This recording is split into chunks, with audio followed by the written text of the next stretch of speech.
If you have over $200,000 sitting stagnant in your bank, retirement account, or home equity, then you're literally losing money. On this show, you learn how to get that money working for you consistently and conservatively. Learn to grow your nest egg with your host, Shawn Winslow. Let's dive in. Welcome back to another Multifamily Monday episode. I'm your host, Shawn Winslow, and this is the Multifamily Money Podcast. What's going on, everybody? You know the drill. Every Monday, we're coming at you all things multifamily real estate investing. Every Friday, you know we come at you all things personal finance, because after all, we can make that money, but it's not what you make, it's what you keep. But on today's episode, I want to get into some tactical stuff when it comes to investing in multifamily assets. And this can really pertain to any type of real estate investment, any type of asset class. Obviously, there will be some nuances to the different asset classes, but generally speaking, this can translate to the other asset classes as well. And so what I'm going to talk about today is specifically when it comes to touring a property. So you find the deals, you do the initial underwriting, and from that point, you like the deal, right? And I'm not going to get into the do's and don'ts and how you should be underwriting. That's another episode. And I'm not going to get in how to find these deals. If you want to listen to an episode on what I do to find deals, it was a 3-part series, episode 50, 52, and 54. So if you haven't listened to those, or if you just even need a refresher, I would highly recommend going back and listening to the free download for that too. That goes into a lot of detail on how I find deals and also gives some templates for emails and things like that. So definitely check that out. But today, specifically, we're talking about what you do once you like a deal from an underwriting perspective, and you need to go down and tour the property. And so I'm going to take it from my perspective is I fly to my markets, right? So Greenbrier primarily invests in parts of the Sun Belt, so the Carolinas and Georgia. So I'm based in the Northeast, so I have to get on a flight down, right? But if you're somewhere you can drive, this still pertains to you. So what I like to do, so I schedule to tour the property. Say it's on a Wednesday, I will fly down, Tuesday afternoon, Tuesday evening, get there, and then I will actually drive to the property that evening. I think it's very important to go check the property out at night. You can really get a good feel, especially if you're investing in C and B class properties. You really want to get a feel for the property at night, the neighborhood at night, what it feels like, because at the end of the day, future residents could be doing this. They could be like, let's go check this property out at night and see how it feels. Are we going to feel safe here? Is it loud? Are there a lot of people outside, partying, loitering, doing this and that doesn't make you feel comfortable, right? So I think it's important as a investor, as someone who's touring a property, to potentially, place an offer and then potentially acquire it, to check it out at night. Very important. And you can also find things like, oh, this property would need security cameras. Oh, we definitely would, if we were to get this property, we definitely want to put in new LED lighting to really brighten it up. Residents love that because that makes you feel safe, brighter. Recently, and the reason I'm talking about the subject is I just went on some tours of properties we're looking at, and one of them definitely needed a new LED lighting package. It was just dark. You also, what is it like to drive up to the property, right? And this one specifically I'm referring to right now is you got to drive through another property to get to that property. And that's not great, right? Especially because you got to, you're driving through another property. Couldn't they just go to that leasing office first? 2, really relying on whoever owns that, whoever manages that property to take care of it, make it look nice. What if they just, it's just a rundown property. They don't do any landscaping. They don't really care if there's trash, the loitering tenants, not good lighting, and your potential tenant, your potential resident has to drive through that first. That means they have to drive through that first every single day if they were to stay at your property. That's not ideal. So being able to tour properties really gives you a good feel of what it would actually be like to live there, what it feels like. And that's why it's so important. And that's why I recommend going the night before and actually getting a feel for the night, because when you show up a day, it's a completely different vibe. One, a lot of people are at work. People aren't there. Obviously it's light out. It feels safer in general. But when you go at night, everyone's home. It's dark. And you really get a true picture of the property and the surrounding area. So that's important. All right. So what are you going to actually need before you go tour this property the next day with a broker? And as you can probably tell, this is touring properties with brokers, right? This is not necessarily off market. You can definitely use a lot of this. It translates, right? It's just replacing the broker with the seller, right? If you're doing something direct to seller, off market type of thing. So what you need before is obviously underwriting. Your underwriting's done, but you really need to know your numbers, right? It doesn't look good if you can't reference certain numbers, if you don't really know what their occupancy is, what their average rent is per type of unit, right? 1 beds, 2 beds, 3 beds, and so on.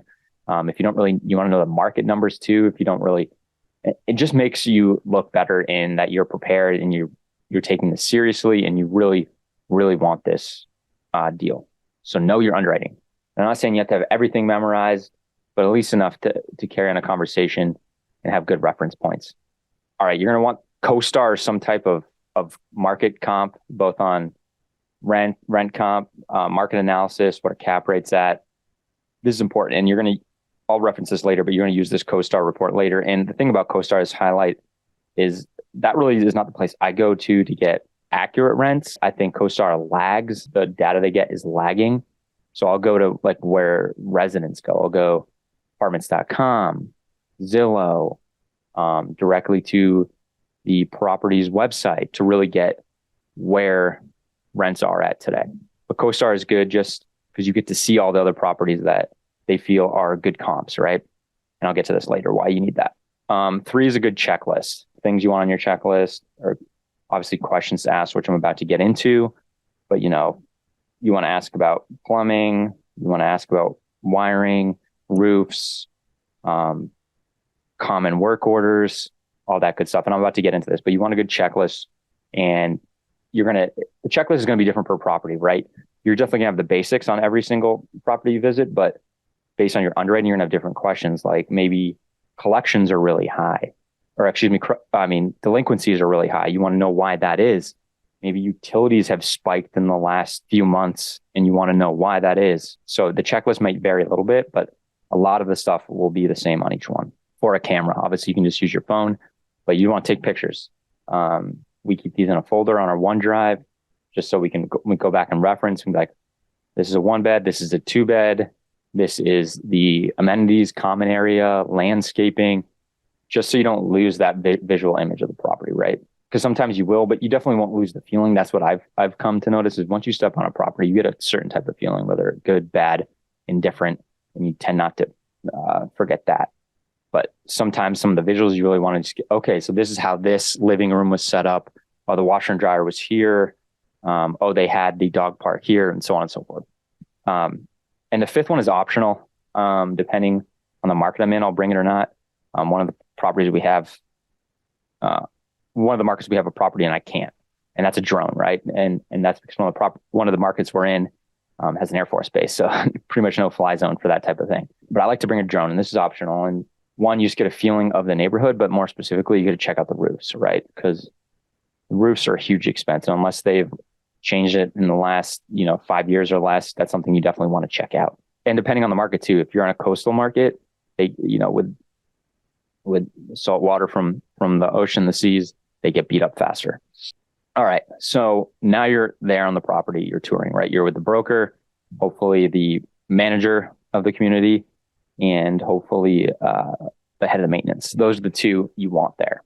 And it's best to, obviously the broker's going to lead conversation a certain way, but if you can kind of get alone with one or both of them and ask some questions, and sometimes they'll just give you the truth no matter what, even if the broker's there, they don't care.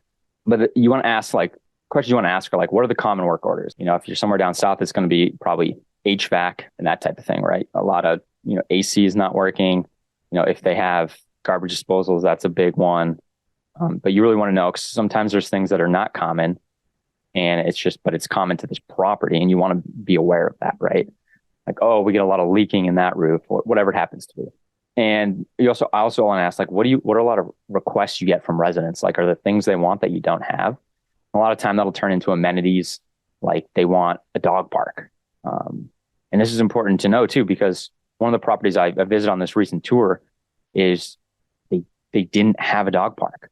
And one, because they didn't have a dog park, they weren't actually charging a monthly fee. So there's an income opportunity. They charged a non-refundable upfront fee. I think it was $300 or $400, but they didn't charge a monthly fee. So that's an income right there that you could just create first day. And the reason they didn't is because they didn't have a dog park. That's not the only detriment of not having a dog park. The property manager said she was turned down by residents. They went other places because they didn't have a dog park and they really wanted a dog park for their dog. And come on, guys, that's, depending on the market, depending on what labor's at, depending on what you put in a dog park, it's not that much money, $3,000 to $5,000. And you're talking about, down there, the pet fees were around $20. Let's do the math real quick. Let's do this math. Do it right with you, right? So let's say 50% of the people had dogs. There's 240 units, so 120 units, right? Times 20, it's 2,400 a month. Times 12, that's $28,800. Divide that by 6 cap, which is high. We'll just be conservative. $480,000 you added in valued property day one. $480,000, $500,000 pretty much, day one. That's a no-brainer. And so you pick up these things when you're asking these type of questions. Sometimes they want different amenities, maybe like something with lawn, more lawn washers and dryers, right? Or they want hookups in the units. They want a better gym. They want more common space, workspace. It'll vary, but it's important to know. If it's an older property, obviously what type of wiring and plumbing. You don't want aluminum. You want to, stay away from some of the old, cast iron plumbing, and some of the old PVC. You want to stay away from that type of stuff. So older, you want to hear copper, and then some of the new PEX as well. You want to obviously ask when the roofs were replaced. This is big, right?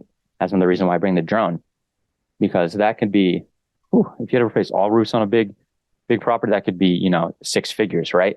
And that could just blow up your CapEx budget. So you really want to know when they were replaced. And if they don't know, you need to get that question answered. You want to know where their accounts receivable are. I always ask what's occupancy. And it's not that I don't know what occupancy is. Obviously, it's an ever-changing thing, so it probably will be slightly different than the data I got. But it's also, I want to see that this manager knows their stuff and they're in tune with their property. Because at the end of the day, if you acquire this property, people make or break any type of business, and this is a business, right? So not only are you touring the property, but you're also interviewing the staff. So if you were to acquire the property and they're great, you'd want to keep them, because as we all know right now, it's really hard to hire anyone. And on these recent tours, there were 2 that were phenomenal, that I'll call it 3 that I would keep on no matter what. And they will make or break that property, right? And so that's important. You're also interviewing them. So you want to make sure they know their stuff. And to me, that's really important.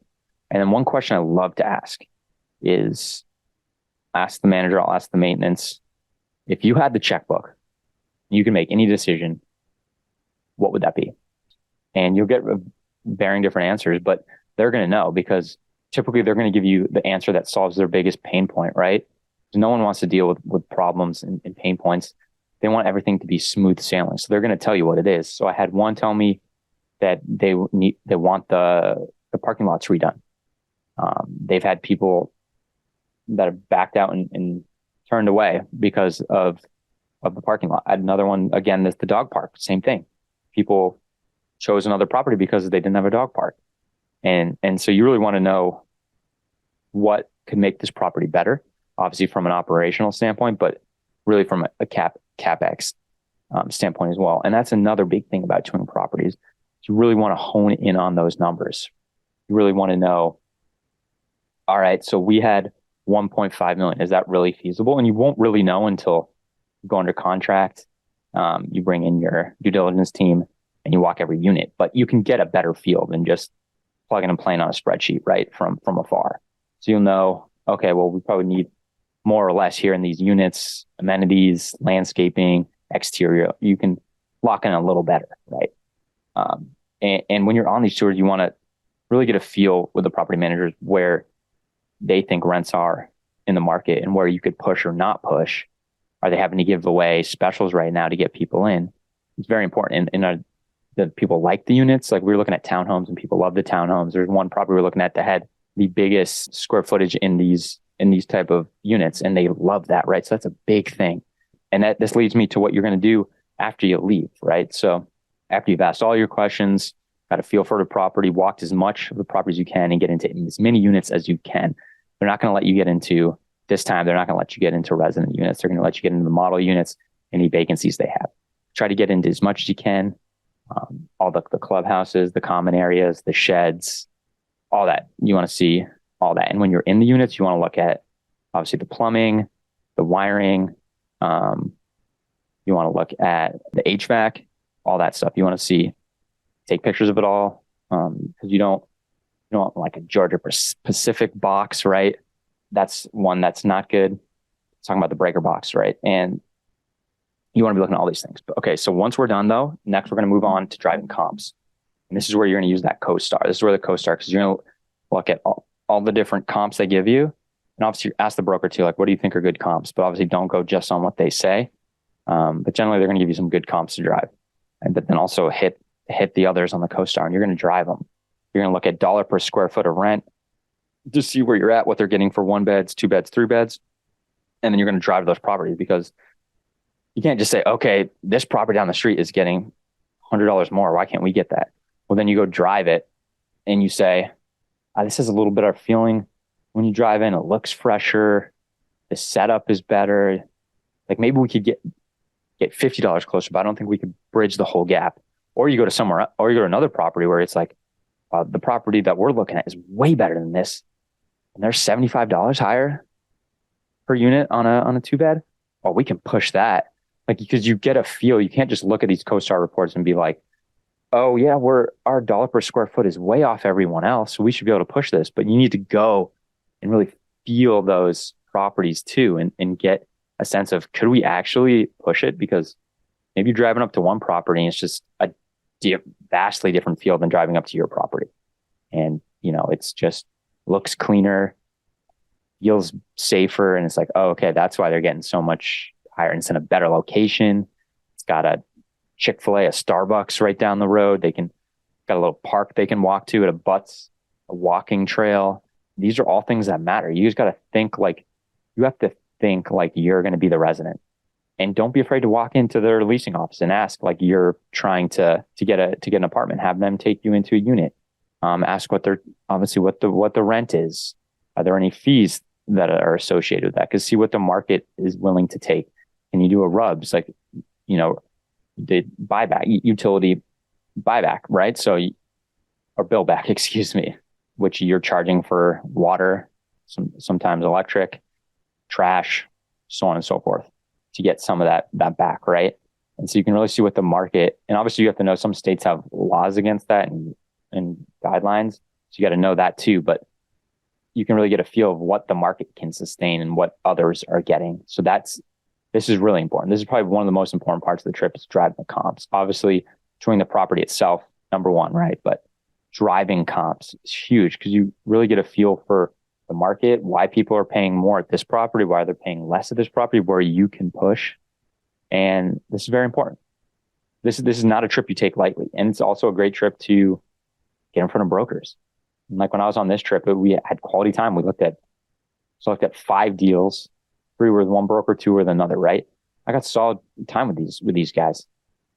And what's really great when you get out there is, I think 3 of the deals that I saw, they're not been brought to market, and they do have to go full market cycle on those. Actually, 4 of them hadn't been brought to market. So I saw 4. So I got to see them. And this game is all about speed, because if you can act fast and the sellers don't need it to go full market, like one of them doesn't need to go full market. So I got to see it before anyone else. I was the first tour, and we've been underwriting, and we're going to really lock it in, and we're going to have an answer probably by Monday. So as you're listening today, we're going to have an answer, and we're going to probably submit an offer. And it's about speed, right? It's about speed. Because if you can lock it up before anyone else sees it and they're willing to do that, that's how you get these good deals. But the only way you're going to get that opportunity is to go to your market, be willing to look at other things. like I always like to do the underwriting first, but if I'm already there, I'm just going to go to those deals, right? Why not? I'll get a feel for them and then we'll do the underwriting. Obviously it's preferable to do it first, but all about speed. So if you got to do it, you got to do it. And hopefully it works out. All right, everybody. I hope you got value on this. This is a huge part of any type of real estate investing is touring the property. You need to feel for it. What money's needed? You know, how are the mechanicals? How's the roof? How's the parking lot? All that stuff. How are the units themselves? What kind of work do you have to put in to turn them? Is this $5,000 per unit, $7,500 per unit, $10,000 per unit or more? Like, what do you have to put in to get it up to the standards? Can you put in a tech package? Can you actually put in nice countertops, or does the market not really do that? Cannot sustain that for this type of asset class. This is stuff you're going to uncover. So this is really important. And obviously, guys, if you ever have any questions, just reach out. You know, I'm always on Instagram, LinkedIn. Just reach out. I love to chat with you guys when you reach out. I love chatting, see what you're up to, answer any questions I have, and maybe even learn something from you. That's even better. So please reach out. And as always, if you got value from this, please, if you wouldn't mind, share it with someone else you think you get value. Because after all, I'm here trying to help as many people as I can. And the only way to do that is if this is shared. And then also, if you haven't left a rating or review on either Apple Podcasts, Spotify, or if you watch on YouTube, you know, smash that like button, hit subscribe, because all that stuff helps with the algorithms on those different platforms. And that's how I get in front of more people. So that would mean the world to me. All right, everybody. As you know, easy doesn't pay well, and instant gratification is self-destructive. So not only get out there and work hard for your money, but have your money work hard for you, so we can all create the lives of our dreams.